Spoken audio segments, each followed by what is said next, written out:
Buenos días a todos. Iniciamos este día, lunes 14 de marzo del 2022, la clase de leyes procesales de familia. La última clase estamos hablando, bueno, antes de todo darles los avisos, ¿verdad? Este próximo viernes es el segundo examen que vamos a tener de la clase de leyes procesales de familia. Sobre ese examen van a venir los temas que hemos visto y además será siempre la misma modalidad en la plataforma Moodle de 6:30 a 10:30. No es las 24 horas el examen, ¿verdad? Es secuencial, ¿verdad? Para que ustedes tomen en cuenta sobre esa situación. Dígame, Gloria Portillo. Sí, buenos días, licenciada. Yo no sé si se estaba pasando lista porque será así, no me mencionaron. Sí, no, pero sí, estoy viendo ahí a todos, sí, pero ya la había observado, pero sí, perdone, por ahí que ya la habían mencionado. Gracias. Ok, perfecto, gracias. Bueno, entonces,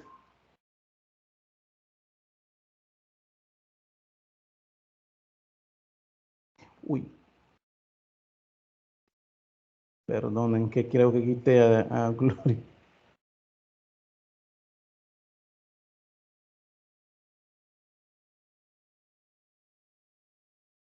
No sé qué hice. Bueno, bueno, ese es el primer lugar, el examen, ¿verdad? Va a ser para este próximo viernes 18 de marzo, siempre de leyes procesales de familia, de 6:30 a 10:30 en la plataforma Moodle. Va a ser secuencial, el mismo término, las preguntas van a estar ahí, ¿verdad? Es individual y pues obviamente requiere que ustedes estén en el tiempo requerido, son 90 minutos, estamos hablando de 1 hora y media que ustedes van a disponer desde las 6:30 a las 10:30 para que ustedes puedan hacer su examen, ¿sí? ¿Qué más decirle? Sobre el laboratorio semanal, insistirles para los que no se han metido en grupo, que si no lo hacen no van a tener nota, ¿verdad? Ya hay 2 o 3 personas por ahí que no están en grupos y ya les había dicho de que todas las actividades del laboratorio tienen que ser de manera grupal, ¿verdad? Eso en primer lugar. En segundo lugar, lean las indicaciones que se les dan desde el principio. Cuando les doy las indicaciones a ustedes y cuando se los externé tanto el lunes como el viernes, les pregunté si tenían ustedes alguna interrogante con respecto a la actividad. Nadie me dijo nada, ¿verdad? Entonces, aparte de eso, no les dije que las preguntas iban a ser todos del grupo y posteriormente una conclusión.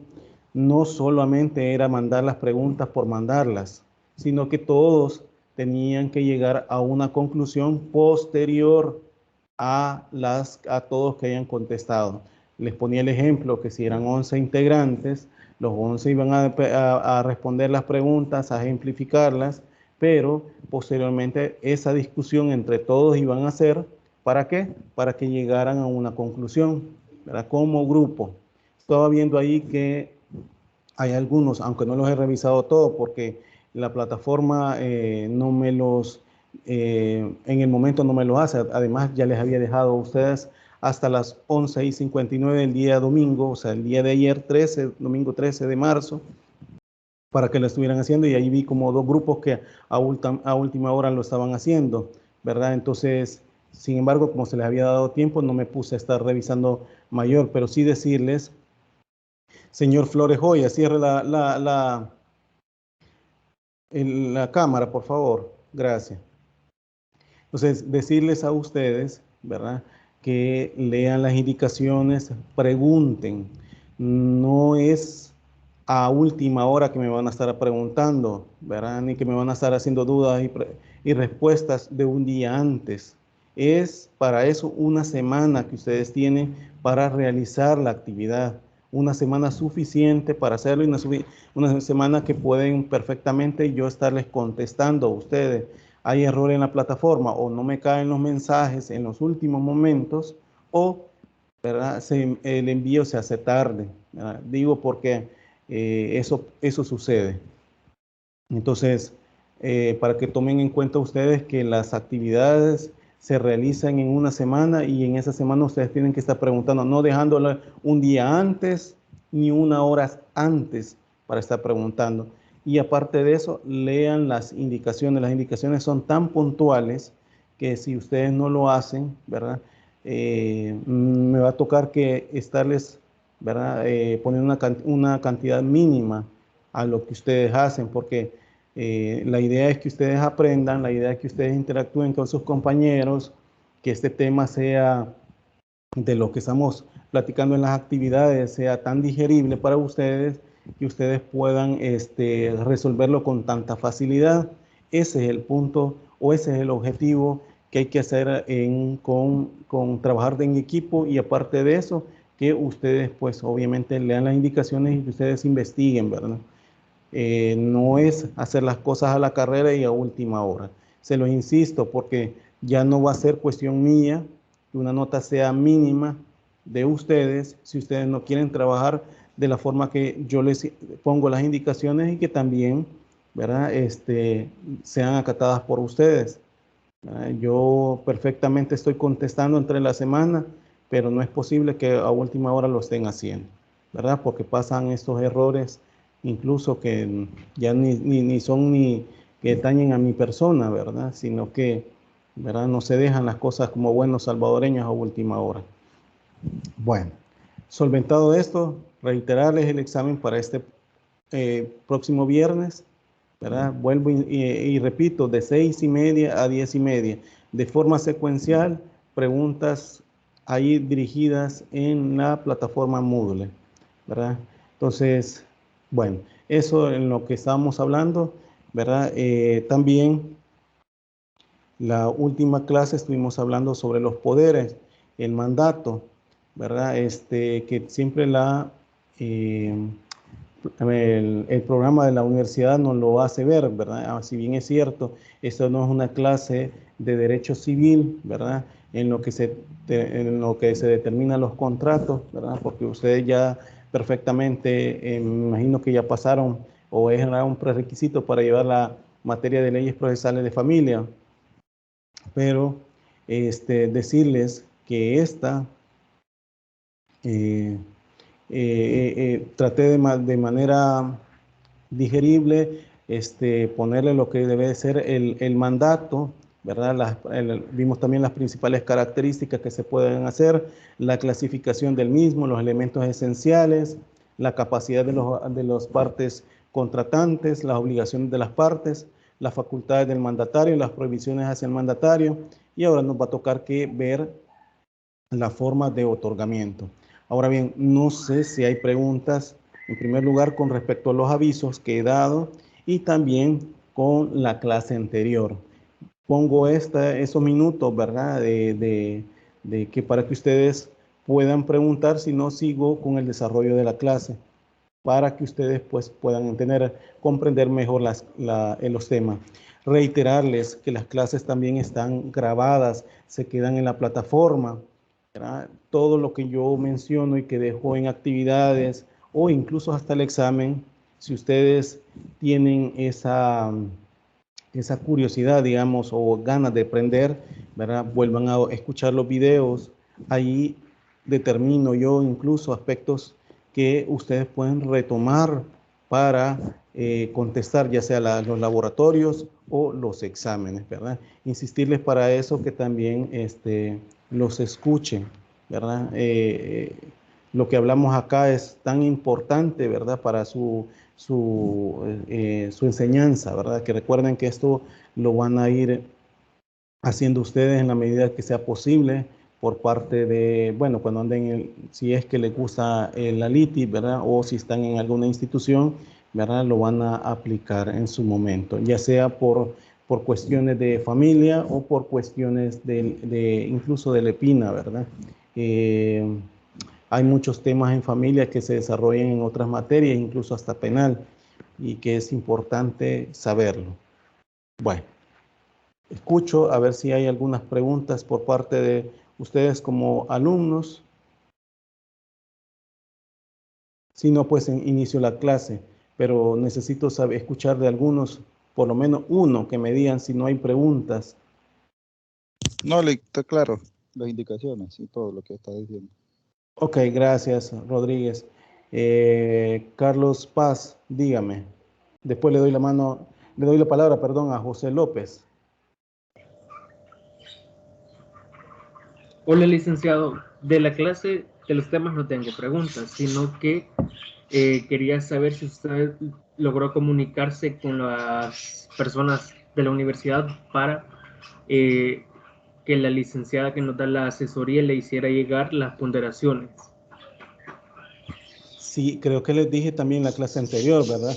Pero bueno, ustedes me insistieron que era un 70 y 30, ¿verdad? El 70 en mi clase teórica y 30 en la práctica, ¿verdad?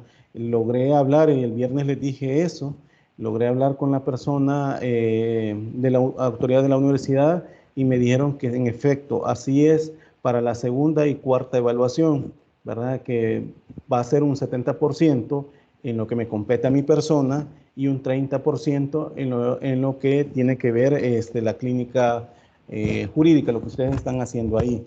Ahora bien, como le vuelvo a repetir, lo dije el viernes, en mi clase va a ser, ¿verdad?, desglosada ese 70% en el 20% de las actividades más el 80% del examen. Actividad me refiero al laboratorio que ustedes hicieron, ¿verdad? Entonces ahí van a obtener ustedes el 70%. Claro, entre las personas que ustedes tienen como catedrático, entiendo yo, para la cuestión de la clínica jurídica, ellos me van a estar compartiendo la información a la hora de introducir la nota a ustedes, pero ese es el digamos, el porcentaje que hay. ¿Sí? ¿Se logra captar, Paz, Carlos Paz? Sí, licenciado, gracias. Ok. El otro que me levantó la mano, José López. Sí, licenciado, pero mi pregunta es más referente acerca de la tutela en familia. Tutela. Ajá. ¿Qué necesita saber de la Eh, tutela? en el momento de que, supongamos que los padres mueren, yo estaba leyendo en el Código Civil de que da una serie de personas de las cuales pueden acceder a ser tuteladas, brindar la tutela a un menor de edad. Se refiere a tíos, hermanos, parientes cercanos, abuelos en algunos casos. Solo quisiera saber yo si hay un requerimiento especial que el juez brinda, porque dice que el juez accede a la tutela, digamos, o accede a la persona más indicada y él determina quién es la persona más indicada al tutelar al menor. Bueno, lo que yo he estado leyendo, no sé entonces en ese sentido, materialmente, a esta persona, no sé si se existe una clase de documentación especial, ya que él no es, digamos, un familiar directo, la persona que quisiera tutelar a un menor.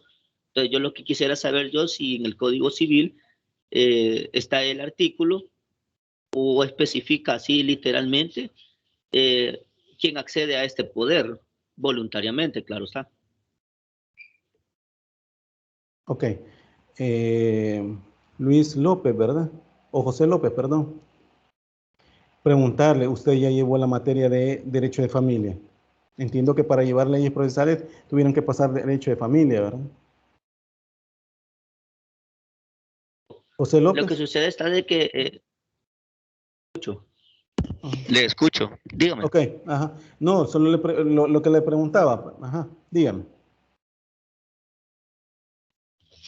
Por eso le pregunto que si en relación existe el documento especial en ese sentido, porque yo he estado buscando en el Código de Familia que diga literalmente, pero solo me menciona así tácitamente la situación. Vaya, mire, esta no es una materia de derecho de familia, sin embargo, le voy a contestar, ¿verdad? Con su interrogante. Ahora bien, hay tres tipos de tutela. La tutela legítima, dativa y testamentaria. Así a grosso modo se lo voy a decir porque es un tema bastante extenso que hay para estarlo desarrollando, ¿verdad? Pero cuando hablamos de tutela legítima, la tutela legítima quiere decir para todas las personas que son dentro de su entorno familiar cercano de esa persona a quien se le va a nombrar un tutor, o sea, el pupilo a quien se le va a nombrar un tutor, ¿verdad? Entonces, ahí puede caber la posibilidad del esposo, la esposa, ¿verdad? El hijo, hija, etcétera. Todas esas posibilidades en la tutela legítima. La tutela testamentaria, esta estamos hablando de cuando el causante deja ¿cómo que le llaman este? Ay, se me ha ido el nombre, el testamento. Deja el testamento la parte, el causante y designa quién va a ser los tutores de sus hijos, ¿verdad? Entonces, esa es la tutela testamentaria. La tutela dativa son cualquier persona que está cercano al entorno del pupilo, ¿verdad? Que necesita un nombramiento de tutor, pero no necesariamente tiene que tener un nexo familiar, puede ser cualquier persona. Si usted lee los artículos 272 y siguiente del Código de Familia, se va a poder comprender sobre esa situación, ¿verdad? Ahora bien, estas respuestas están en el Código de Familia, no en el Código Civil. Si usted está promoviendo procesos o diligencias testamentarias, en este caso sucesiones, pues obviamente se va a relacionar con esta situación porque usted tiene que ver nombrado un tutor a estos niños, niñas y adolescentes. Debo decirle antes y sin ánimo de ofender, ¿verdad? Que debemos de usar un lenguaje inclusivo, ¿verdad? Esto me refiero en el sentido de que no andemos hablando de menores, sino que con la entrada en vigencia de la LEPINA, y eso lo dice el artículo 4, ¿verdad? De la misma LEPINA, son niñas, niños o adolescentes, ¿verdad? Ahora bien, retomando su pregunta, ahí están las posibilidades en cada forma de tutela, cómo se debe de tramitar, ¿verdad? La documentación a presentarse, obviamente, si es tutor legítimo, el tutor legítimo tiene que determinar su nexo familiar conforme a lo que establece el artículo 195 del Código de Familia, es las partidas de nacimiento, ¿verdad? Lo que pueden establecer ese nexo familiar entre el pupilo y la persona a quien se le quiere nombrar como tutor, ¿verdad? La dativa no necesariamente tienen que ser eso, pero sí obviamente presentar la partida de nacimiento del pupilo porque ahí se va a marginar esa tutela, ¿verdad? Y si ustedes leen el artículo 300 del Código de Familia, el juez, una vez tenga conocimiento de una persona, sea niña, niño, adolescente o mayor, ¿verdad? Que tenga una discapacidad y que necesita el tutor, obviamente el juez tiene que darle el trámite a un tipo de diligencia. ¿Y cuáles? Estas que les he estado mencionando, las tutelas, ya sea dativa, ¿verdad? Legítima, o en todo caso si hubiera testamentaria en eso, ¿verdad? Aquí el punto también podría ser, ¿verdad? Que como son de manera oficiosa pueden iniciarse por el juez, pero siempre ha habido una crítica, que el juez no puede ser juez y parte, ¿verdad? Entonces, generalmente, y así lo ha hecho en el transcurso de estos 27 años de la entrada en vigencia del Código de Familia, bueno, de las leyes de familia, que se le ha dado esa facultad al Procurador General de la República para que inicie por medio de sus delegados este tipo de diligencias para que el juez, ya teniendo conocimiento y ya con la prueba que le presenta, puede fallar, ¿verdad? Designando un tutor al pupilo. ¿Se logra entender, López, José López? José López.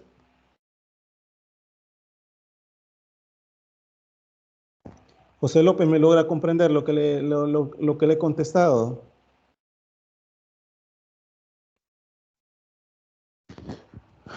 Bueno, si no, pues ahí le dicen al compañero que pueda corroborar lo que le he contestado. Bueno, no hay más preguntas para con los demás.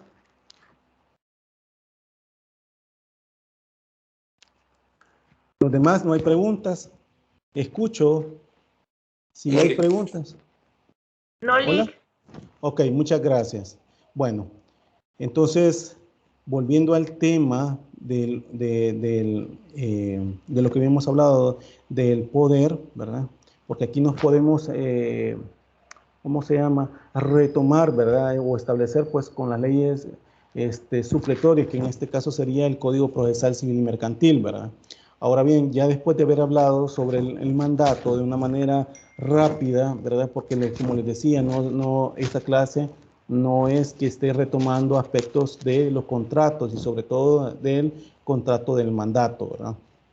Pero ya les había explicado con respecto al concepto que pueden haberse. Ahora bien, en lo que concierne a la postulación, perdón, de lo que se puede entender por el poder, ¿verdad? Ya entrándonos en aspectos procesales, ¿verdad? Y en lo que tendría o lo que se convierte en esa postulación, el poder en la postulación, a quién se le ha otorgado el poder, ¿verdad? En este caso un abogado, como les dije en la clase anterior, en el sistema procesal salvadoreño, la postulación a dos funciones distintas, ¿verdad? Una es la representación judicial de las partes dentro del proceso. Cuando hablo de la representación judicial, obviamente que el apoderado representa a la parte demandante o demandada. Es un representante judicial, indistintamente sea por un abogado litigante en el libre ejercicio, por los que dan asesoría judicial gratuita, como el caso de las universidades, o en todo caso también por parte de la Procuraduría General de la República, ¿verdad? Pero es una representación judicial de las partes dentro del proceso. Esto indica pues el modo de dirigir y actuar ante los tribunales, ¿verdad? De este abogado que obviamente se muestra parte dentro del proceso o la diligencia, ¿verdad? Y también, como se los decía también, aparte de la representación judicial, da la defensa jurídica de estas. Defensa jurídica, obviamente, va a este abogado, aparte de ser un representante judicial, que por su medio van a presentar escritos, por su medio se va a dirigir en la parte a quien representa, ¿verdad? También tiene la defensa jurídica de estas, ¿verdad? Y también eso significa que este abogado, indistintamente de dónde provenga, Procuraduría General de la República, universidades que dan asistencia judicial gratuita o abogados en el libre ejercicio, etcétera, va a tomar la elección de la estrategia más adecuada para sostener la pretensión de fondos favorables a sus intereses. ¿Intereses de quién? De la persona a quien representa, o sea, parte de actora, parte demandada. ¿Sí se acuerdan cuando vimos los sujetos procesales? Actor, demandado, tercero coadyuvante, tercero excluyente y cualquier sujeto procesal que pueda haber, ¿verdad? Y obviamente abogado en defensa jurídica, ¿verdad? Va a tomar también la exposición de dicho planteamiento por la vía de escritos u orales. Cuando hablamos también por la vía de escritos u orales, que por escrito obviamente hay aspectos dentro del proceso de familia que se ventilan de forma no todo oral, sino que semi, ¿verdad? Entre lo escrito y lo oral, como lo vimos en los principios desde el inicio de este ciclo, ¿verdad? Entonces, por esa misma situación, hay formas que se tienen que presentar escritos, demandas, ¿verdad? Cuando se presenta la demanda, ¿verdad? Lo hace por medio de una demanda que la ha escrito previamente y se la presenta al juez. Cuando hacen una solicitud, ¿verdad? Los mismos términos. Cuando contesta la demanda, ¿verdad? El demandado obviamente presenta escritos, etcétera, ¿verdad? Esa exposición de los planteamientos que le hablo, que puede ser por medio de escrito u orales, también por orales cuando me refiero también en las audiencias, un abogado perfectamente defiende jurídicamente a las personas que representa judicialmente, ¿verdad? Al interponer excepciones, al poner incidentes dentro de las audiencias, etcétera, ¿verdad? Por eso es la exposición de dicho planteamiento por la vía oral también, ¿verdad? Ahora bien, en otros sistemas como el español, ambas funciones se hallan separadas. ¿Y esto por qué? Porque de modo que la representación judicial la asume un profesional, que es el procurador, ¿verdad? Así lo toma, y esto pues organizado sus miembros en colegios propios y dotados de su estatuto para, es decir, se mantiene un colegio como que fuera el colegio de doctores, ¿verdad? Que se establece.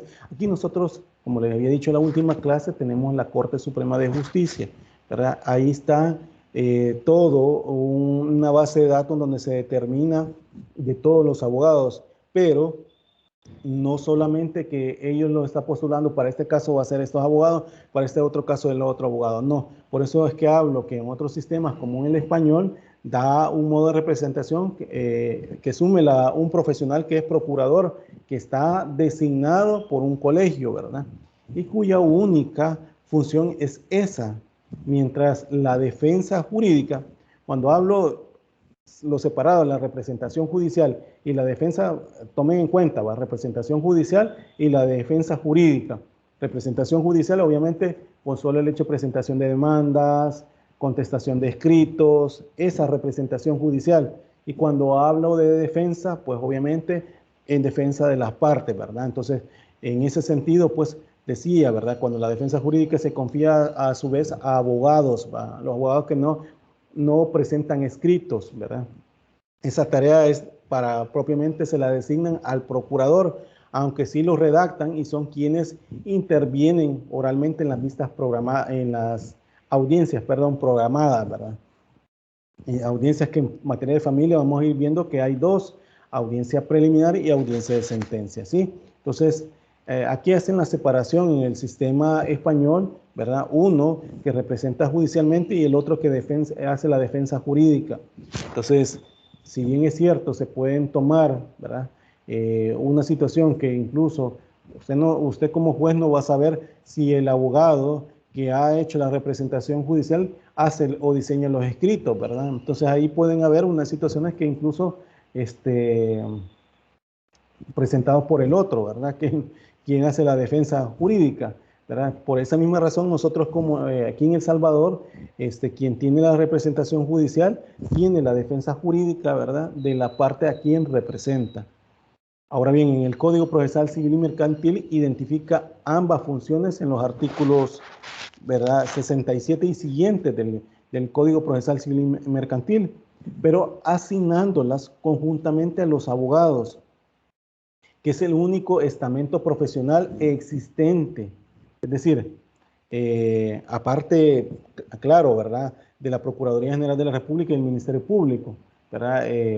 Bueno, que cuando hablo del Ministerio Público debemos entender que también es la Procuraduría General de la República, Fiscalía General de la República y Procuraduría para la Defensa de los Derechos Humanos, pero esta última no hace asistencia gratuita como lo hace la Procuraduría General de la República y la Fiscalía General de la República, ¿verdad? Entonces, aquí digamos, que se le da, pues en este caso, ¿verdad? La asignación conjunta a los abogados, ¿verdad?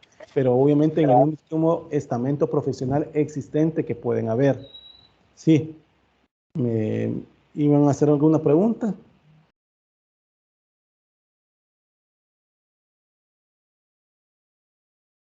Alguien activó su micrófono que no logré. ¿Que querían hacer alguna pregunta?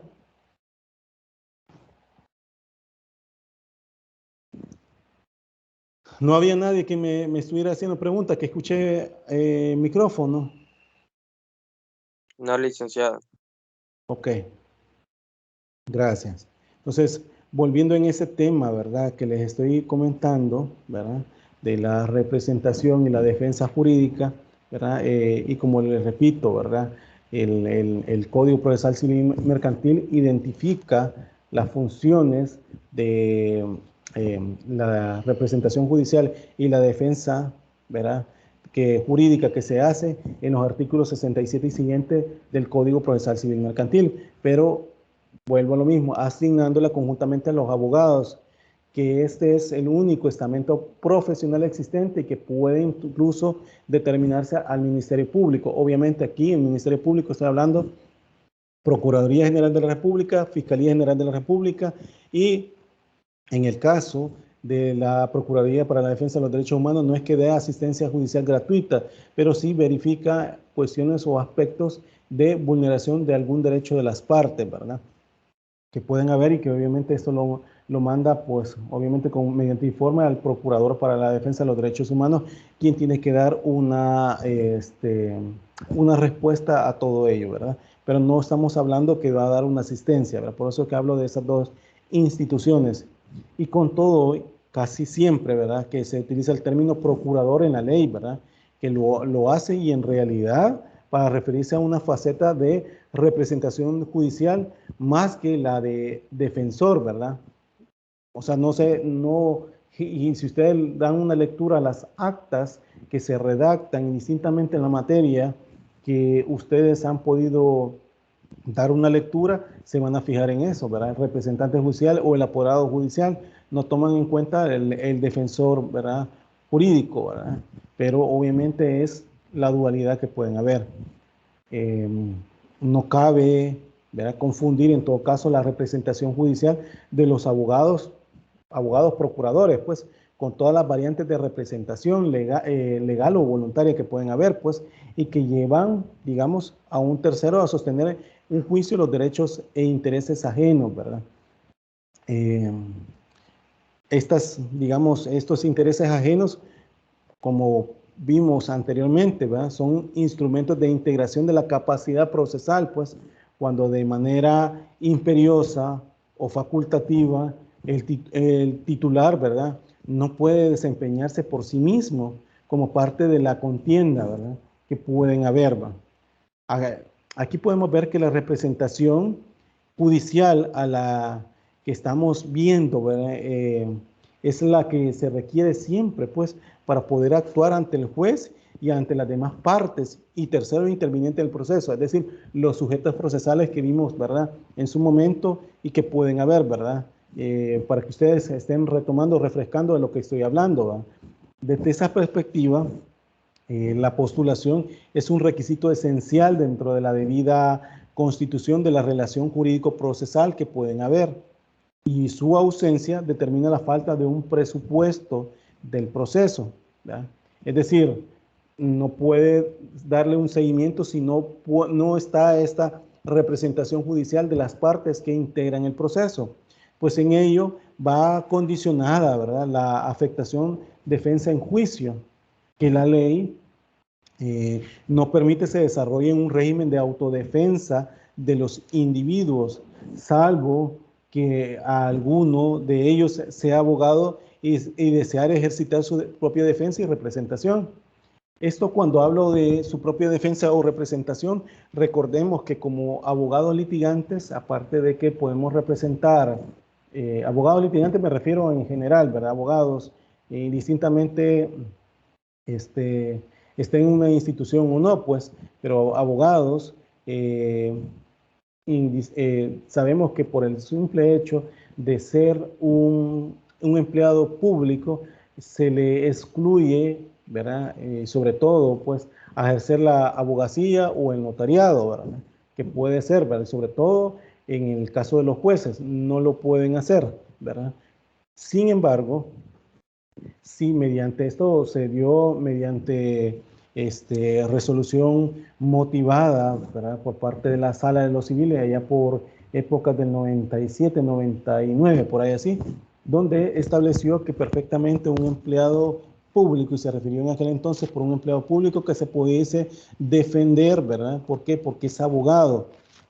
Y puede perfectamente, no está representando a otra persona, sino que se está representando él mismo. Entonces, en ese sentido, se puede hacer indistintamente también, no sea un empleado público, un abogado que haya sido demandado, porque un abogado puede ser padre, madre, ¿verdad?, hijo, y que se le puede pedir alguna situación, ¿verdad?, familiar, llámese alimento, cuestiones de divorcio, etcétera, cualquier pretensión que sea, ¿verdad? El abogado puede defenderse por su medio, por su propio medio. Claro, en la práctica siempre se ha dicho que este aspecto de representarse una misma persona que tenga la profesión de abogado no es atinado. ¿Por qué razón se ha dicho esto? Porque por cuestiones emocionales, ¿verdad? Y sobre todo a la hora de hacer su defensa, pudiese caer en errores. Entonces, en la práctica, muchos abogados dan o conceden poder a otro abogado litigante para que lo represente en juicio, ¿verdad? Pero esa es como una, digamos, una cuestión de estrategia. Sin embargo, la ley no lo prohíbe y mediante resolución, como les decía, ¿verdad? Motivada en su momento por la Sala de lo Civil, ¿verdad? Que se dijo que sí, perfectamente pudiese ser. En la práctica, los tribunales, aunque me estén diciendo, por ejemplo, a mí como juez, me estén diciendo, mire, pero ella es empleada pública, mire, ella no puede representarse sola, tiene que otorgar poder, esa situación yo no tendría por qué obstaculizarle, ¿verdad? A menos, pues, que la persona quiera otorgar un poder, pero si se quiere representar, va a su cuenta y riesgo de situaciones que yo pudiese tomar en cuenta a la hora de ejercer su defensa técnica, ¿verdad? ¿Cuáles son esas? Por cuestiones emocionales, como les repito, que pudiesen perjudicar su defensa. Entonces, pero esa es otra cuestión, ¿verdad? Pero hablando en la representación sí lo puede hacer, ¿verdad? Puede ejercitar su propia defensa y representación.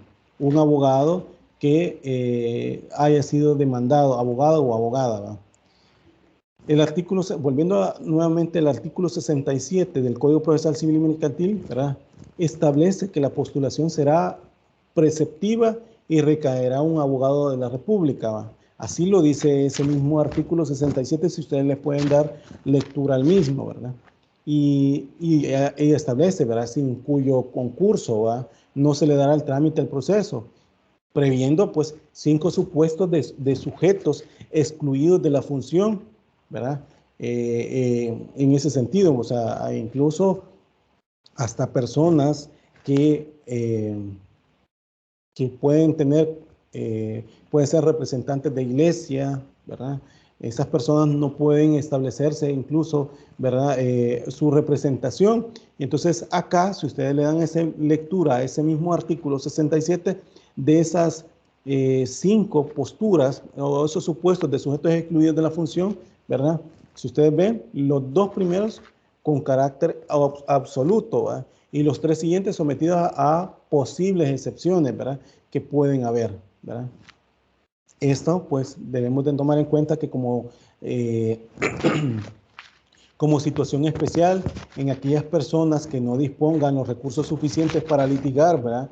Y se les reconozca en juicio dicho beneficio, serán defendidas, ¿verdad? Gratuitamente por los agentes de la Procuraduría General de la República o defensores públicos de familia, como lo llama la ley orgánica de la PGR, ¿verdad? Aparte de la excepción para constituir, ¿verdad? Aquellos depósitos y consignaciones que pueda establecer la ley. Eso lo determina el artículo 75 del Código Procesal Civil y Mercantil. Recordemos que me estoy dirigiendo a esto de los poderes, ¿verdad? De manera al Código Procesal Civil y Mercantil, porque es de manera supletoria la dirección para eso, ¿verdad? Recordemos también que en materia de familia solo existen 2 artículos que hablan de los poderes. ¿Cuáles son? Los artículos 10 y 11 de la Ley Procesal de Familia. No ahonda más en otros aspectos que pueden haber, ¿verdad? Y para eso nos tenemos que remitir de manera supletoria, conforme al artículo 218 de la Ley Procesal de Familia y 20 del Código Procesal Civil y Mercantil, ¿verdad? Esa supletoriedad. Ahora bien, las formas de acreditación del poder, como ustedes lo ven en la diapositiva, pueden hacerse, ¿verdad? El poder general, poder especial, poder específico. Este es escrito dirigido al juzgado de familia, ¿verdad? Aquí también les mencionaba la cuestión de qué podemos entender por un poder especial y por un poder específico, ¿verdad? Les decía la clase anterior que un poder especial, ¿verdad? Por su especialidad tiene que ser en escritura pública, ¿verdad? En el específico se refiere más que su representación, o sea, o su integración por parte en el proceso, por las partes que ya sea lo promueve o a quien haya sido demandado y se integra al proceso, o cualquier sujeto procesal, es que se dirige, ya sepa el juzgado donde está la demanda, ya sepa el número de referencia, ¿verdad? Quién lo demandó, entonces va dirigiendo eso y a la vez postula al abogado quien lo va a representar. Entonces es aquí donde se establece esa situación, pero que muchos dicen no puede ser especial porque las que establece las digamos, los otorgamientos de poder y sobre todo para actuaciones meramente específicas o especiales, perdón, como puede ser el allanamiento, recibimiento para que pueda recibir emplazamiento, para que pueda desistir de la demanda, etcétera. O sea, ha habido una serie de discusión sobre eso, porque eso lo establece siempre el inciso segundo del artículo 69 del Código Procesal Civil y Mercantil. Sin embargo, en materia de familia, lo ha dicho Cámara de Familia en la sección del centro, que no debemos de estar por cuestiones semánticas, es decir, porque uno dice que es especial y el otro dice que es específico. Nos vamos a retomar y vamos a decir que no puede ser otorgado el poder en ese sentido. Entonces, acá, pues, en la cuestión de lo específico o lo especial, ¿verdad? El otorgamiento de poder en materia de familia puede hacerse en escrito, ¿verdad? Y así lo dice los artículos 10 y 11 de la Ley Procesal de Familia. Ahora bien, volviendo sobre esta forma de acreditación de poder, la forma de otorgamiento sobre todo, ¿verdad? Podemos establecer que cuando nos referimos a poder general, el artículo 68 del Código Procesal Civil y Mercantil habla que el poder en el que se ha de contenerse el mandato de la representación y obviamente defensa del procurador, ¿verdad? En este caso, cuando me refiero a procurador, obviamente al abogado, que constará en una escritura pública, así lo dice el 68, escritura pública constituida ante notario, ¿verdad? Entonces es lo mismo que establece también el artículo 11 de la Ley Procesal de Familia para el otorgamiento de poder. De primera es en escritura pública, ¿sí? Los artículos 129 a 131, siempre del Código Procesal Civil y Mercantil, también requieren la comparecencia personal de las partes ante el órgano judicial, otorgando verbalmente su voluntad. Cuando, digamos, se trate de la suscripción de mecanismos de autocomposición de la litis, digamos, ya iniciada, ¿verdad? Podríamos poner como ejemplo, pues, por renuncia, desistimiento y allanamiento, es decir, ¿verdad? Que pueden hacer o que se establecen de forma especial, ¿verdad? Que tendría que tener el abogado para poder solicitarlo de esa forma, es decir, de renunciar a su cargo, de desistir de la pretensión o del proceso, del allanamiento de la parte demandada con respecto a la parte demandante o actora, etcétera. Y en esos casos, digamos, el poder puede ser general con cláusula especial. ¿Por qué? Porque se refiere, como hemos visto, pues, a facultades concretas que han de aparecer expresamente, ¿verdad? Determinadas en la escritura pública y que caben dos tipos de representación en ella, ¿verdad? El poder general y el poder especial, ¿verdad? Pero eso es, ¿verdad? En situaciones, ¿verdad? Que nos podemos ir incluso a establecerlo por lo que determina el Código Civil con respecto a los mandatos, ¿verdad? Que es lo que hablamos la semana pasada o el viernes pasado con respecto al poder, ¿verdad? Y la forma como se debe otorgar, ¿verdad?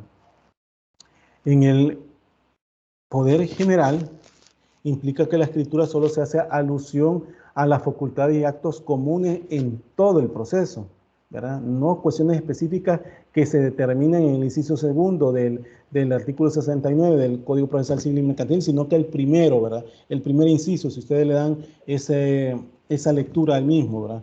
Pero sin abarcar precisamente aquellos que por imperativo del propio Código Procesal Civil y Mercantil exigen poder especial, y esto que exigen una mención enunciativa y expresa de las facultades que se otorgan. ¿Cuáles son esas facultades que se otorgan? ¿verdad? Ya las hablamos, ¿verdad? Desistimiento, allanamiento, renuncia, que eso habla el inciso segundo del Código Procesal Civil, del artículo 69, perdón, del Código Procesal Civil y Mercantil, ¿verdad? Ahora bien, el poder general puede otorgarse para un proceso concreto, es decir, ya iniciado o por entablar. Ya iniciado me refiero cuando es el demandado, ¿verdad? O por entablar cuando obviamente la parte demandada, perdón, parte de demandante o actora va a iniciar una demanda o solicitud y sin que ello deje de ser general. Siempre que enuncie, como ya lo habíamos visto o lo hemos indicado, o bien puede ser por un proceso por poder general, ¿verdad?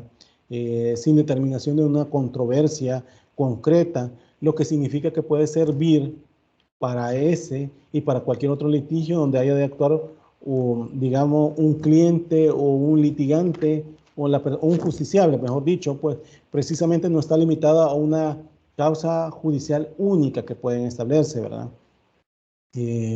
Otra cosa, claro, ¿verdad? Es que el abogado llegue a plantear un proceso sin el proceso o diligencia, obviamente, ¿verdad? Sin el consentimiento previo de su cliente, lo que puede deparar a aquel la responsabilidad consiguiente, ¿verdad? Y otra cosa será también, ¿verdad?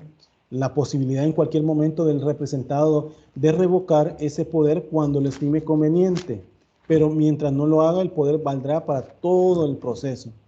Cuando hablo de esa, recordemos que también, ¿verdad? Y también lo dije en la clase anterior, ¿verdad? Que los poderes pueden ser revocados de manera expresa o tácita. Cuando hablamos de manera expresa, ¿verdad?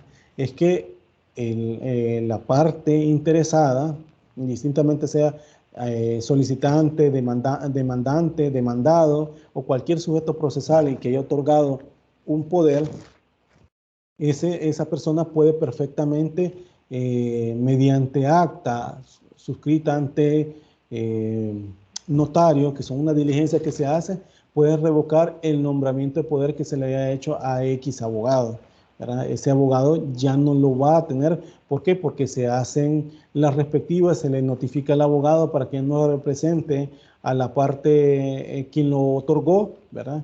Y que pues obviamente ya puede presentarlo ante ¿cómo se llama? Ante el juicio, proceso, diligencia, y de externe que ya no es su representante, perdón, judicial o defensor judicial, X abogado o abogada, ¿sí? También estamos hablando de cuestiones tácitas. Cuando hablamos de que se revoca tácitamente el poder, obviamente el 72 del Código Procesal Civil y Mercantil habla de supuestos incluso que pudiesen revocarse, ¿verdad? Y uno de esos puede ser por aspectos que pueden concernir, como por ejemplo el hecho de que nombre un nuevo poder, un nuevo abogado, ¿verdad? Que lo represente. Este va a sustituir a la parte a quien le había otorgado un poder, a menos que lo diga, que va a actuar de manera conjunta o separadamente con él, pero sí puede sustituir ese poder, ¿verdad? De manera expresa, tácita en ese sentido. Permítame. Luis López me está diciendo que tiene problemas para la clase.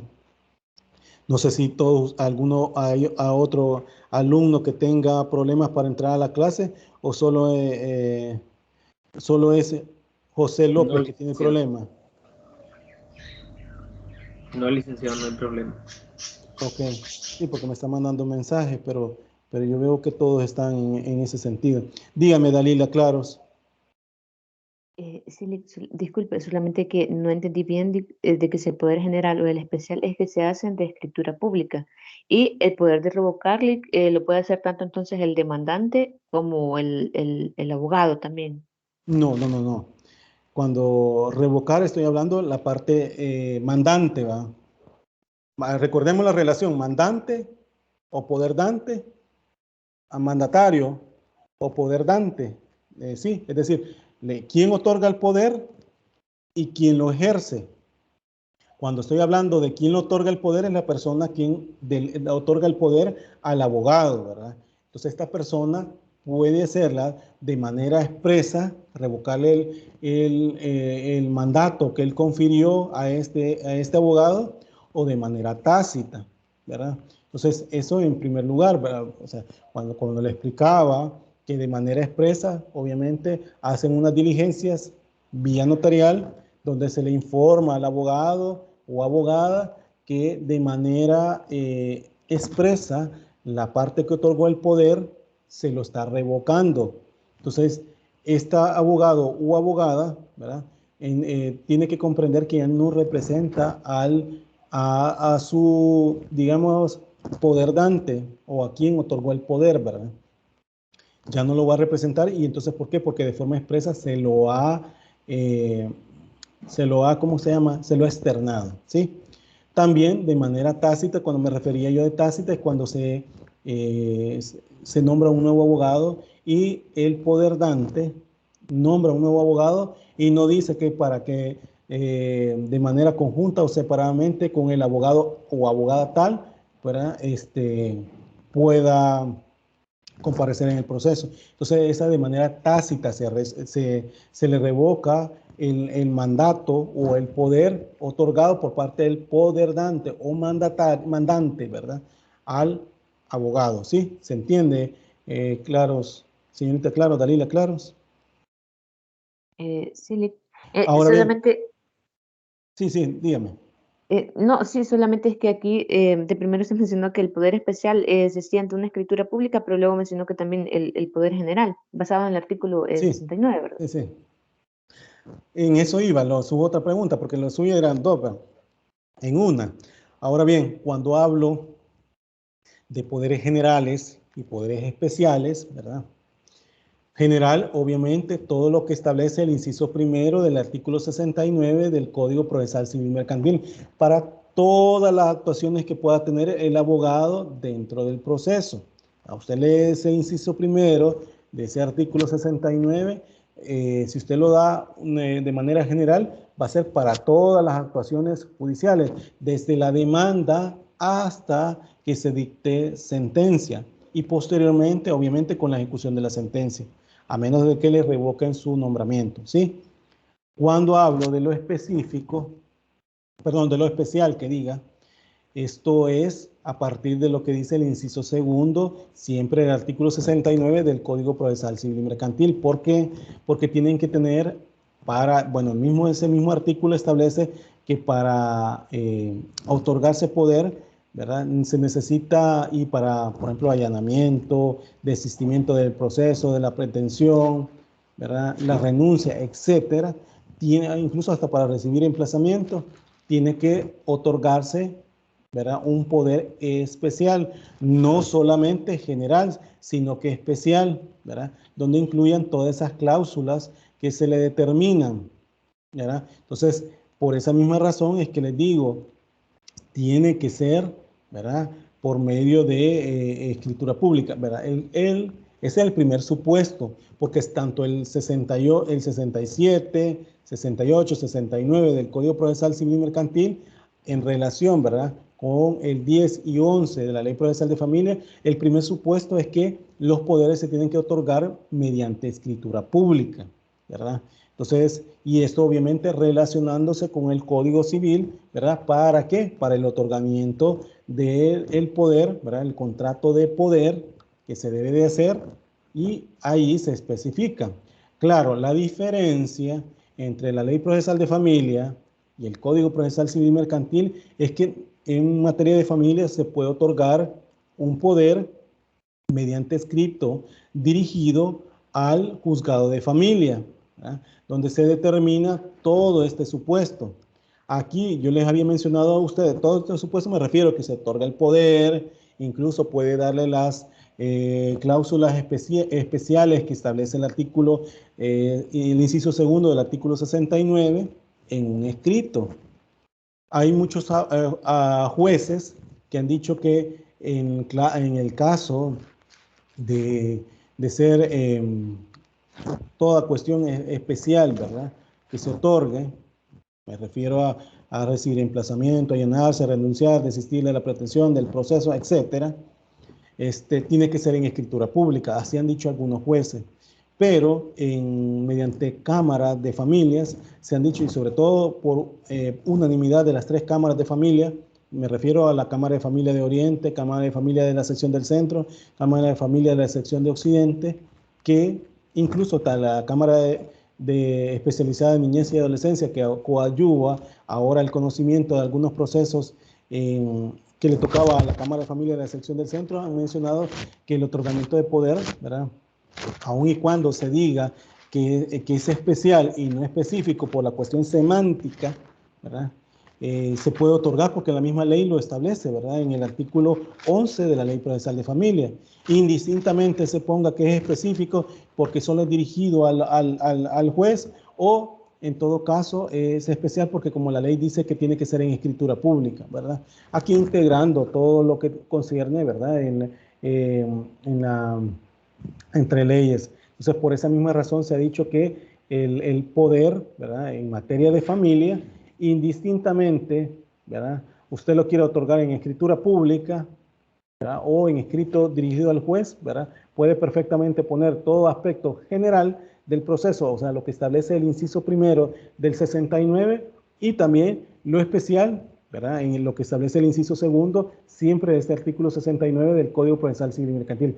Claro, y hay que mencionar todas las que le otorga a usted, ¿verdad?, porque, ¿verdad?, por el principio de literalidad que habla el Código Procesal Civil y Mercantil, ¿verdad?, y que menciona que para todo aspecto de que se tiene que hacer valer dentro de un proceso en ese entonces civil, ¿verdad?, y que para nosotros lo que concierne familia, tiene que ser, ¿verdad?, determinado puntualmente. Entonces, eso mismo se lleva en familia y se dice, ¿verdad?, si usted va a otorgar un poder, un escrito poder dirigido al juzgado, ¿verdad?, mencione por lo menos, ¿verdad?, cuáles cláusulas o cuál le va a otorgar para que su mandatario o abogado, ¿verdad?, le pueda ejercer su defensa técnica dentro de los procesos. ¿Se logra entender, Dalila Claros? Hoy sí, muchas gracias. Ok. Disculpe, solamente que me llamó la atención la palabra esta semántica que dijo. ¿Qué significa, disculpe? Lo semántico, me refiero a la literalidad de lo que puede haber, ¿verdad? Que si yo pongo, si la ley procesal de familia habla que debe ser específico, ¿verdad?, y no especial, lo semántico es la literalidad, ¿verdad? Como dice específico, no dice especial, entonces yo debo entender que debe ser mediante escritura pública. Eso es lo semántico. Es decir, lo que determina literalmente el artículo. ¿Ok? Gracias. Bueno, entonces, volviendo a ese tema, ¿verdad?, de lo que es el poder, ¿verdad?, debemos de determinarlo o debemos de establecer, ¿verdad?, esta situación, ¿verdad?, cómo se debe de otorgar, ¿verdad? Vuelvo y repito, ¿verdad?, el poder general puede otorgarse para un proceso concreto, es decir, ya iniciado o por entablar, ¿verdad?, y sin que por ello deje de ser general, siempre que enuncie, ¿verdad?, como lo hemos indicado, ¿verdad?, todo lo que se determina en el inciso primero de 69 del Código Procesal Civil y Mercantil, o bien puede ser un poder general sin determinación de una controversia concreta, lo que significa que podrá servir para ese y para cualquier otro litigio donde haya de actuar su cliente, pues precisamente no está limitado a una causa judicial única, pues. Es decir, yo otorgué el poder, yo como parte demandante, otorgo este poder, y si ustedes se fijan, generalmente le ponen los abogados en su mayoría para que me puedan representar en cualquier proceso que tenga interés, ya sea civil, penal, familia, etcétera. Le ponen un montón. Entonces se entiende que para todo ese tipo de controversias que me pueden tener interés, ¿verdad?, puede representarme. Obviamente un escrito como lo establece el artículo 11 de la Ley Procesal de Familia, ¿verdad?, solo va a ser para ese proceso que se está entablando, no para otro. ¿Me explico? Porque esa hace la diferencia con la escritura pública. Otra cosa, claro, ¿verdad?, es que el abogado llegue a plantear en un proceso sin el consentimiento previo de su cliente. Incluso que lo que puede deparar a aquellas responsabilidades consiguientes que puedan tener, ¿verdad? Es decir, que el abogado llegue a, incluso, póngale a desistir del proceso y que digamos, no esté facultado dentro del proceso, o sí está facultado, pero la parte a quien representa, indistintamente sea demandado o demandada, no se lo haya pedido y él lo hizo de esa forma. Entonces ahí va a tener que ver, ¿verdad? O va a deparar, ¿verdad? A aquellas responsabilidades consiguientes que puedan haber, ¿verdad? Y por eso existe una unidad de, ¿cómo se llama?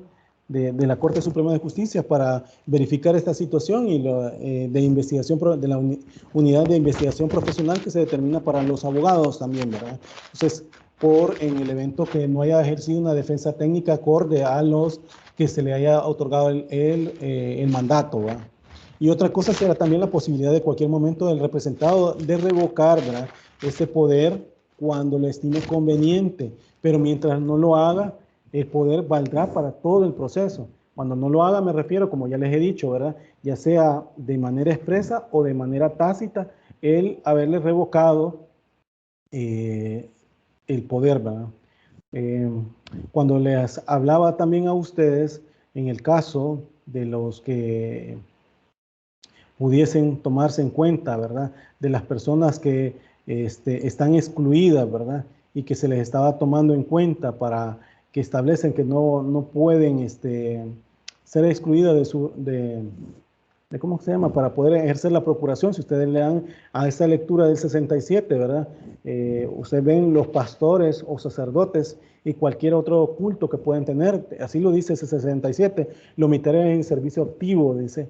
En ese sentido son esos que de alguna manera no pueden estar, ¿verdad? De ahí los funcionarios y empleados públicos que laboran a tiempo completo, ¿verdad? Como lo dice excepto cuando procuren por la entidad a que pertenezcan o ejercen la docencia en la Universidad de El Salvador. Lo que les decía a ustedes, que también ¿cómo que se llama? Mediante resolución se ha dicho que indistintamente sea empleado público o funcionario, se puede representar siempre y cuando sea su representación la misma persona, ¿verdad? Es decir, no representa a otra persona, sino que él mismo, ¿verdad? También se excluyen también los presidentes y demás representantes, inclusive los asesores jurídicos de las instituciones de crédito financiera y organizaciones auxiliares, ¿verdad? Entonces, y los abogados que en leyes especiales se les prohíbe la procuración, en el caso también obviamente los jueces, como les decía, ¿verdad?, que están excluidos de su procuración, me refiero a cualquier otra persona, pero ellos no, ¿verdad?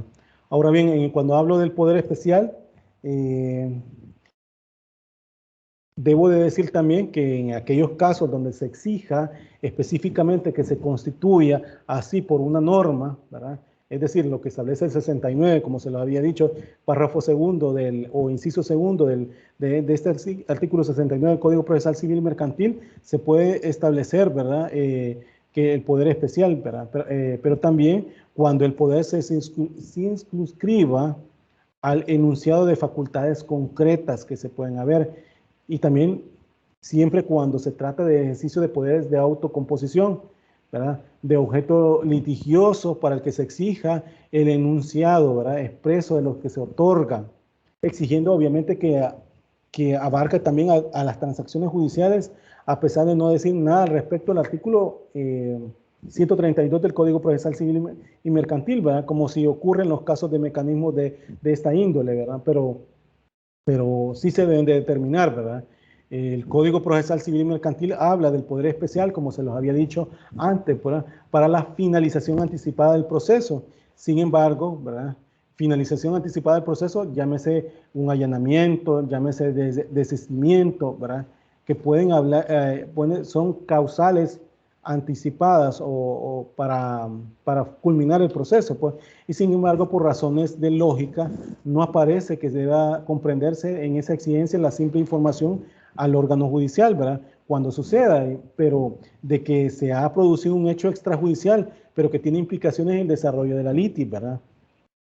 Por ejemplo, el de pérdida o extinción de la cosa litigiosa, ¿verdad?, o un acto de, digamos, de satisfacción extrajudicial de la pretensión, como puede ser incluso la transacción, ¿verdad?, que pueden haber o conciliación. Bueno, la conciliación es dentro del proceso, pero la transacción son aspectos que es la misma situación de conciliar entre ambas partes, pero que lo han hecho de manera extrajudicial y que posteriormente quieren que el juez que lo homologue. ¿Para qué? Para culminar los procesos. Esto pueden haber incluso en situaciones como pretensiones como de alimentos, ¿verdad? Son hechos que deben de afectar al proceso, lo que es al margen de los poderes del procurador en juicio.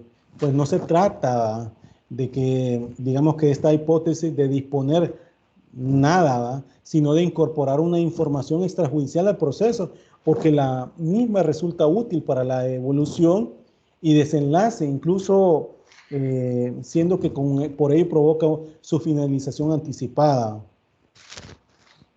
No resulta incompatible, en fin, ¿verdad?, un poder general que contenga además determinadas facultades especiales, lo que es incluso lógico que ocurra con frecuencia para así no tener que ser otros dos poderes separados, pues, es decir, uno general y otro especial, ¿verdad? Del mismo modo como puede otorgarse en el especial una vez iniciado el pleito, ¿verdad? Pero sin que quepa, eso sí, ¿verdad?, que el propio interesado inste la autocomposición del objeto litigioso, lo que establece el inciso primero, ¿verdad?, siempre del artículo 69 del Código Procesal Civil Mercantil, pues no es él, y salvo actos personalísimos de prueba, ¿verdad?, sino su abogado el que comunica con el tribunal, y precisamente solo cuando ¿verdad?, a su vez dispone de la representación necesaria para hacerlo, pues eso debemos de tomarlo en cuenta en este caso, pues, del poder especial, ¿verdad? Ahora bien, las clases y contenidos de las facultades del procurador o abogado, pues, como ya hemos mencionado, ¿verdad?, en esta clase, bueno, en la anterior y en esta clase, existe, por decirlo así, una dualidad en las funciones del representante judicial, es decir, la representación judicial y la defensa judicial, ¿verdad? Y a su vez del defensor de la parte en todo el proceso. Sobre, digamos, ambas inciden concretamente en el Código Procesal Civil Mercantil, ¿verdad? En primer lugar, pues por un lado, en cuanto a la gestión procesal estricta, ¿verdad?, se le encomienda la representación de escritos, la recepción de copias de estos que le entregue las demás partes, ¿verdad?, porque deben de ir acompañadas para que las demás partes de copias, para que las demás partes puedan tenerla, ¿verdad?, el recibir las notificaciones que conciernen a su poder dante, pues inclusive la resolución judicial que ponga fin al proceso. Es decir, si hay una sentencia, o en su caso auto definitivo, ¿verdad?, conforme al artículo 176 del Código Procesal Civil Mercantil que establece. Pero indistintamente de eso, el abogado, como venimos señalando, pues es el vínculo relacional de su representación con el órgano judicial y con las demás partes, y es una tarea que le corresponde en exclusiva sin que pueda admitirse la intervención del propio litigante, ¿verdad? Esto lo establece el artículo 71 del Código Procesal Civil y Mercantil. Cuando hablo de intervención del propio litigante, que acepte ese cargo conferido, porque se entiende desde el momento que está promoviendo este tipo de demanda y todo, es que lo está de manera tácita, lo está aceptando, porque también lo puede ser en el mismo contrato, ¿verdad? Pero como por ser una unilateralidad de la parte, pues quien otorga, en este caso mandante, perfectamente él puede ser con sus actos, está de manera tácita aceptando el poder, ¿verdad? Y obviamente se exceptúa de esta regla como es natural, ¿verdad?, la que establece el artículo 70, inciso en lo último, ¿va?, y 71 del Código Procesal Civil y Mercantil, ¿va?, de aquellos actos que por ley deben entenderse directamente con la parte, ¿verdad?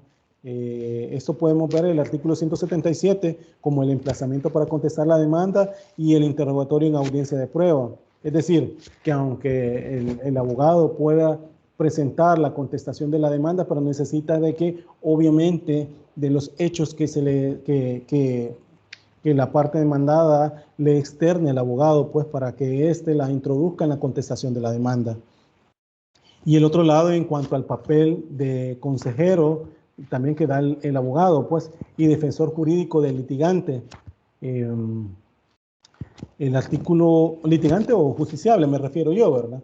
El artículo 70 del Código Procesal Civil Mercantil, que una vez concedido el poder, menciona, el procurador deberá prestar el asesoramiento y defensa jurídica a la parte, menciona ese artículo. Y esto pues se entiende que en todo estado y grado de la causa, ¿verdad? Mientras no acaezca alguno de los motivos legales para el cese de su actividad, a que luego incluso pues puedan tener, pues, incluyendo la actuación de los actos orales que se produzcan dentro del procedimiento, ¿verdad? Esto lo establece el artículo 70 y 71 del Código Procesal Civil Mercantil, ¿verdad? Pero obviamente el abogado, ¿verdad?, se convierte en ese papel de consejero y defensor jurídico del justiciable, ¿verdad? Ahora bien, aunque ya se los había dicho también para ustedes, pues la aceptación del poder, en el caso, pues atendiendo que el mandato judicial es un contrato bilateral que produce efectos para ambos sujetos de la relación, y sobre todo cuando son cuestiones de cobro de servicios profesionales, sobre todo el abogado, ¿va? No basta de luego con que el justiciable otorgue el poder, acto para que no requiere la presencia ni el consentimiento del notario, del profesional que va a ser designado, solo la manifestación de la voluntad del poderante, sino que incluso, ¿verdad?, que resulta preciso un acto de aceptación de la representación conferida, que sin embargo se materializa sin solemnidad, de manera tácita, en cuando se constata que el abogado ha empezado a actuar en nombre y en defensa de su representado mediante la representación del correspondiente poder, ¿verdad? Eso lo establece el artículo 70 del Código Procesal Civil Mercantil. Así ocurrirá también en los casos en que tenga lugar la sustitución de un profesional por otro por revocación del mandato, y esto pues al margen que deba lógicamente acreditarse el conferimiento de un nuevo poder, ¿verdad? Entonces, eso ya se les había establecido a ustedes para el caso del 72 del Código Procesal Civil Mercantil, ¿verdad? Ahora bien, la delegación, porque una cosa puede ser la sustitución y otra cosa es la delegación, ¿verdad? La ley prevé, ¿verdad?, por otro lado, pues la posibilidad de que el procurador pueda delegar sus facultades a favor de otro profesional, inicialmente con vocación temporal, aunque digamos, pueda resultar definitivo, si posteriormente puede resultar definitiva sin los motivos que lleven a la delegación o no cambien, pues motivos que puedan ser incluso de muy amplia índole y las que no se precisa dar explicación alguna, es decir, por el parte del litigante, ¿verdad?, o el justiciable, ¿verdad? Lo que importa es que la fórmula de delegación esté expresamente prevista en el poder y generalmente se pone, ¿verdad?, si ustedes le dan lectura de un poder en la escritura pública, ¿verdad?, al final de esta, pues supone una ruptura temporal o definitiva de la relación representativa en la que es evidente el poderdante tiene todo, digamos, que decir, pues la delegación podrá incluso incluir o no el nombre del procurador delegado. Y en todo caso, si no es así y el nuevo profesional no satisface los requerimientos del justiciable, nada impedirá a este último la revocación del poder, que lo será entonces con efecto tanto el procurador original como para el que asumió la delegación, ¿sí? Antes, con el Código Procesal Civil Mercantil, hablaba solamente de la sustitución y decía que se podía incluso volver, ¿verdad?, a revocar con el sustituto y retomarlo el primero, a quien se le otorgó el poder. Pero ahora ya no, quien lo sustituye ya no puede retomarlo, pero habla la ley de una delegación, es decir, de aspectos que se puede volver a retomar. Sin embargo, como ya les había dicho a ustedes, que también la parte mandante o poderdante o interesada que otorga el poder puede perfectamente incluso revocar de manera expresa o tácita si en el evento le ha dado esa facultad para delegar o sustituir y que el nuevo poderdante o su representado, ¿verdad?, mandatario que diga, o su representante judicial, ¿verdad?, no ha quedado satisfecho, puede revocar ese nombramiento que se le otorga. Ahora bien, la terminación de la representación, pues varias pueden ser las circunstancias que provoquen el fin de la relación del mandato judicial, y todas ellas por lo demás pues ajustadas en sentido común, ¿verdad?, y a una situación legal o material que imposibilita su continuidad. Por eso incluso podemos clasificarlas, pero entre grupos pues que pueden bueno, eso está en el Código Procesal Civil y Mercantil, ¿verdad? Pero causas que conciernen al poder dante, ¿verdad? Puede ser la revocación tácita o expresa, como ya se las he dicho, que en cualquier momento del proceso señala incluso el artículo 69 del Código Procesal Civil y Mercantil, ¿verdad? El inciso segundo, que se tendrá hecha la revocación tácita cuando aparezca designado un ulterior o a favor de otro procurador, pues que así se ha de constatar debidamente el poder en que tal efecto se presente por este último, ¿verdad? Eso lo establece el artículo 73, ¿verdad?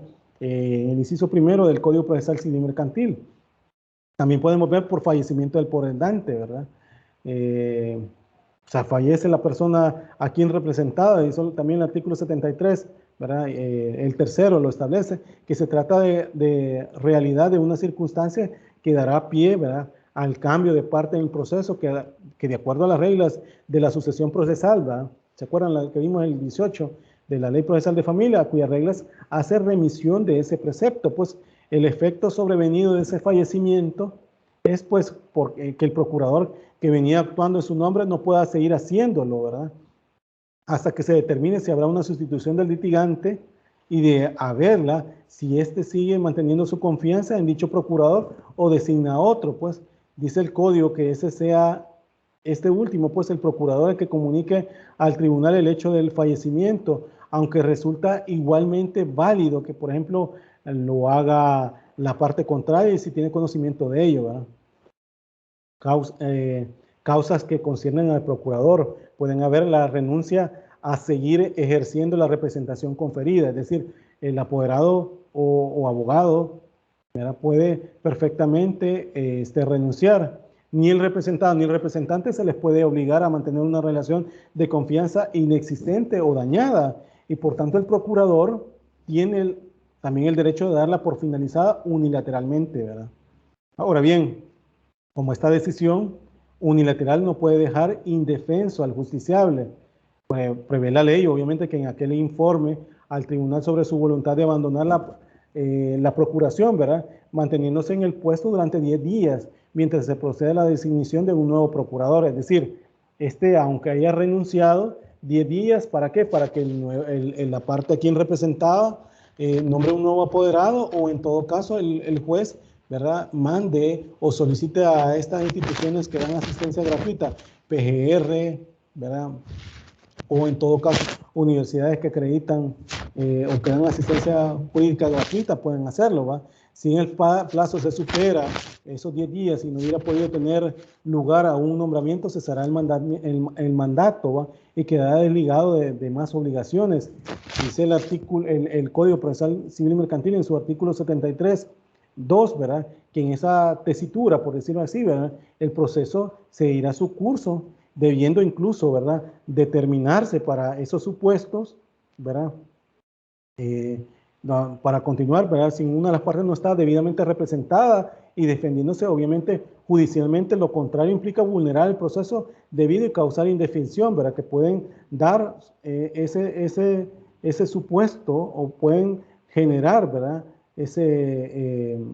digamos, esa no integración o no representación de la parte. Pues la ausencia del procurador deberá solventarse de uno de los dos modos, ¿verdad?, como por ejemplo el impetrante de la parte para una nueva designación, ¿verdad?, o si éste se niega a tenerlo por desistido de la acción, si la parte actora, o por rebelde, ¿verdad?, en el caso de civil, ¿verdad?, si se trata del demandado, es decir, por parte que ha dejado de estar constituido, ¿verdad?, el proceso incluso pues seguirá o no su curso dependiendo de cuál sea la parte, porque no en vano pues el demandado lo permite en la medida que se presume que su no actuación es voluntaria y con ella puede obstruir los derechos procesales del demandante, ¿verdad?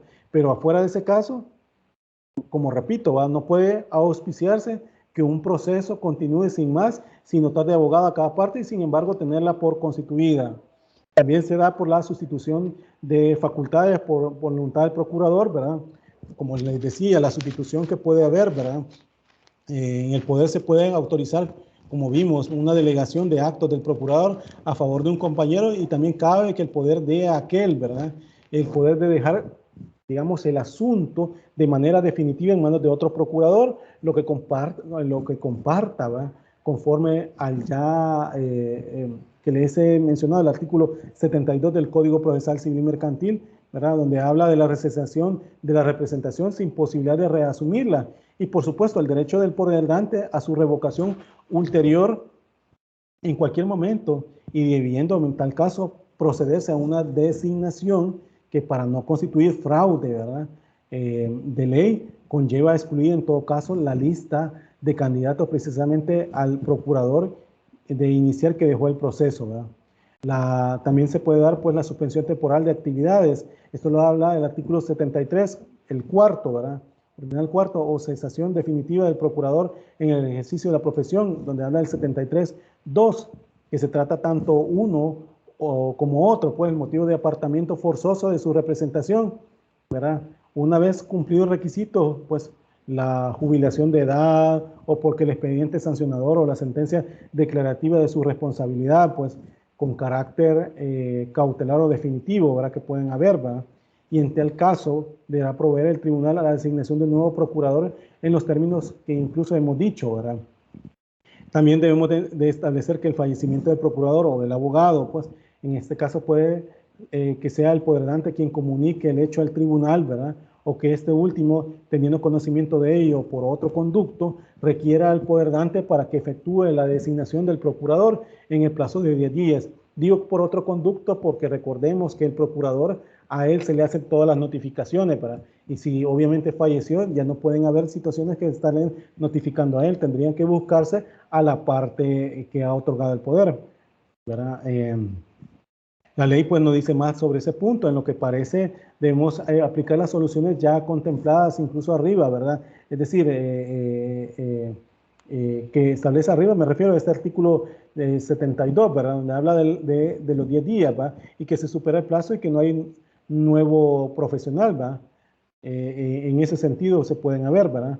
Ahora bien, también podemos ver que por causas de naturaleza objetiva pueden haber situaciones en las cuales todas determina este mismo 73 para establecerlo, ¿va? También la representación sin mandato no puede haber, ¿verdad? En materia de familia, porque tiene que haber, ¿verdad?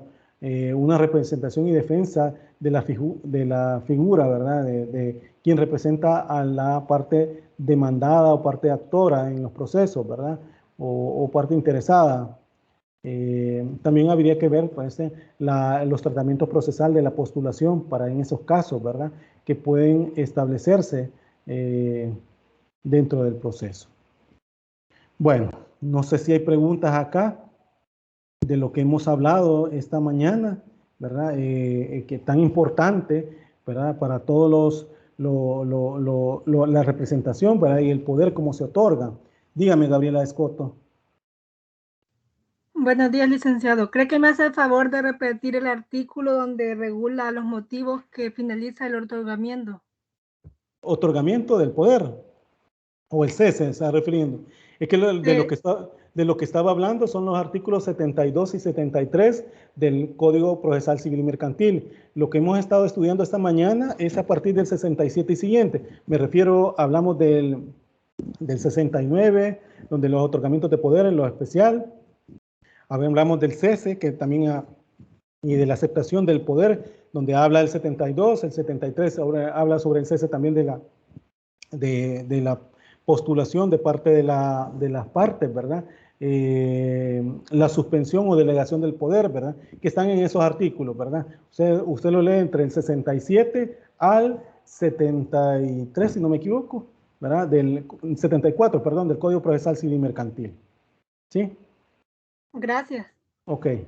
Bueno, no hay más preguntas hasta este momento sobre esto. Recuerden que esto les va a venir en la clase, en el examen, ¿verdad? Repito, el examen va a ser para este próximo viernes 18 de marzo, ¿verdad? Lo último que vimos, con esto culmino yo la primera unidad, que eran los aspectos generales del proceso de familia. El examen, les repito, es de 6:30 a 10:30, es de manera secuencial, ¿verdad? Y va en los mismos términos en la plataforma Moodle, ¿verdad? Si los Bueno, ustedes van a hacer el examen, en el momento tienen 90 minutos, que sería 1 hora y media para desarrollarlo, y en ese tiempo viene el examen para hacerlo, ¿verdad?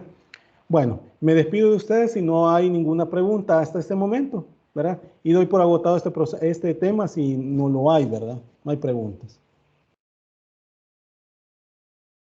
Escucho, si hay preguntas, no hay preguntas, si no, pues nos vemos el próximo lunes sería. Todo claro, buen día. Ok, que tengan buen día. Buen día. Pero Buen le día. quería agradecer su amabilidad por contestar, pero me sucedieron problemas técnicos que no pude solventar a tiempo, pero le agradezco por haber contestado mi pregunta al inicio. Y disculpe mi mala educación, pero no fue intencional, sino... No, yo le comprendo, no se preocupe, yo entiendo que cuestiones de ¿cómo se llama? De la plataforma, incluso de internet pasan estas supuestas, ¿no? Yo no escapo a también tener esa situación con ustedes, ¿verdad? De hecho, creo que ya tuve un evento en esa situación, no se preocupe, José López, yo comprendo esa situación. Yo también le mandé una captura en el cual le mando la captura de la foto para dejarle una prueba de que no fue mi intención dejarlo, como se me con la palabra, ni mucho menos salirme de la clase intencionalmente. Le mandé esa captura por cualquier situación de alguna eventualidad de que me ven que salgo y entro de la clase. Y le pido disculpas, pues fueron cosas técnicas que no puedo controlar. No se preocupe, se comprende eso. Bueno, que tenga un feliz día, oye. Bueno, todos que tengan un feliz día.